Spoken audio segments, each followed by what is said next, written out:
So welcome to our course B01 Data Management. We're going to talk about using R to organize projects. So as you know, R is very useful because you can track how each result was produced, avoid manual steps, which can be problematic, use version control to track what was happening across each step along the way, record all and reproduce all intermediate results in standardized formats using standardized tools, store the raw data separately from the process data, and comment as you go along for reproducibility and transparency.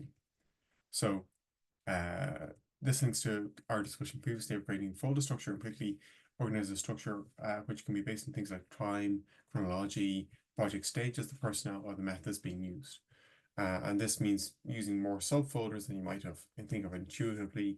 There's the example here that we can look at where they might have a project folder where you have project management and the proposals of finance and reports, an ethics and governance folder containing ethics approval and consent forms, analysis 1 containing inputs, data, analyses, and outputs, and then you have dissemination phones containing presentations, publications, and publicity.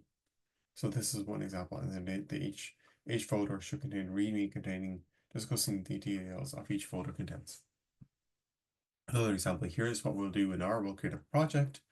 I might have an overview document discussing the project goals, aims, and so on.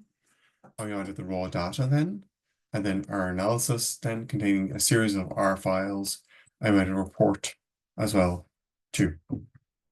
So what is useful about R is that it allows us to use existing methods on our complex data sets. So for example, if we had genome data linked to transcriptome data, linked to flow data, linked to proteome data, we can try to link those together using systematic identifiers.